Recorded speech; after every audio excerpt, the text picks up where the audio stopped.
Webby, congratulations, a crazy game. What do you make of it? Yeah, I was saying to the boys, I thought there was moments there where it was parts of our best performance, and then there was moments where it was periods where it was our worst performance of the year. And obviously we play against a team that's going really well. They're playing some great footy with a lot of spirit, and there was moments there where I thought we were about to get on top here, and then there's moments there I thought we were in lots of trouble. But I was just super proud that we found a way, and we are finding a way at the moment. No one's leaving thinking that we don't have improvement or that was a pretty win. Everyone's pretty grounded in there at the moment. Very, very happy we won, but very grounded in the fact we were pretty poor at times. Yeah, 3 in a row, but is that the most pleasing thing for you, the fact that there has been consistent effort across the 3 victories there? Yep, yeah, definitely. Even when we got beat round 1, mate, there was still effort. It was just we weren't efficient, we weren't smart, and that was like tonight, different time. So, I think everyone told me 100 times we found a way to lose the tight ones last year, and so far we're finding a way to win them. So we've got to keep going. We're coming over the top at the end of the game and finding a way to win.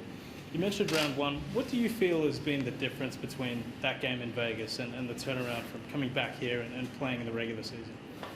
Look, we don't actually have all the answers for round 1, but the thing we do know is just how tight we are. Since our moment's probably galvanised us a little bit.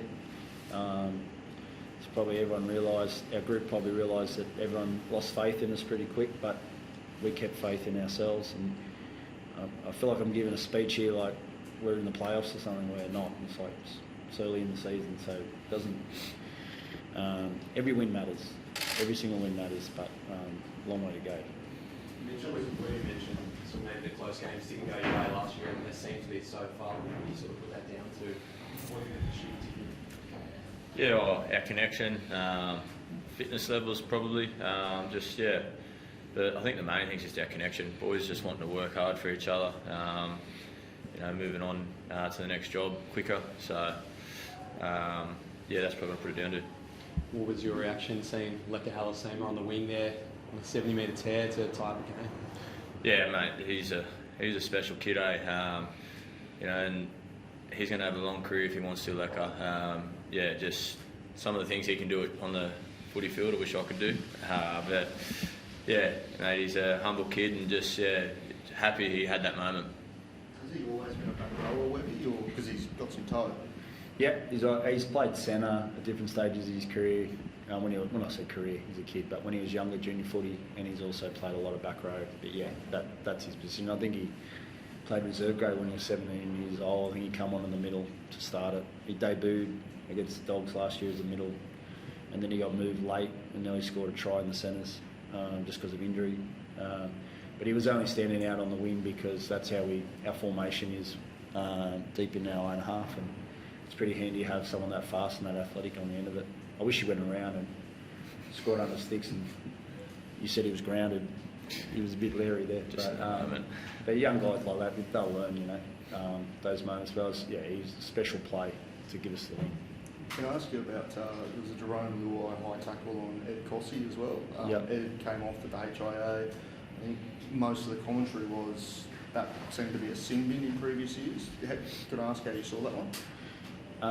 I'd have to watch it again. The thing for me was, like, when I watched it live, I thought Ed's head jolted, and then I saw obviously that Ed needed to come from the field, and that's the frustrating bit. It's not so much, I'm not critical of Jerome, things happen in football, but more critical of the situation that you keep losing players, and the NRL asking him to leave the field.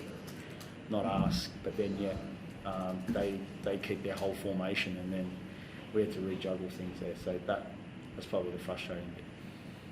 Just on that game-winning penalty goal from Luke Metcalf in the coach's box, what's the vibe like when you've got a player stepping up to potentially win the game, Webby? Yeah, well, the funny thing was that the wind looked really strong in the second half when we were kicking the ball, and it was 40 out, and I was like, if he wants it, let's take it. And he wanted it, like, straight away he wanted it, so I was like, awesome. And then I was nervous with the distance, but he smashed it.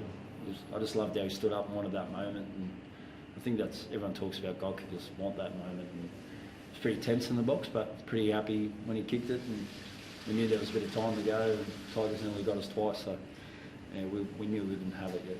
What's he like as a kid, like in pressure moments like that, Luke? Like, is he someone that thrives in those sort of scenarios in your experience? Or? Oh, well, he's 30 games into his NRL career, so he's working it out. But like today, he showed great signs of it. He showed plenty of signs that he loves those moments, and I reckon he's working out moments he can improve at. You know, like every halfback. So yeah, he wants to be an elite 7, and he wants to work hard. Thanks, guys.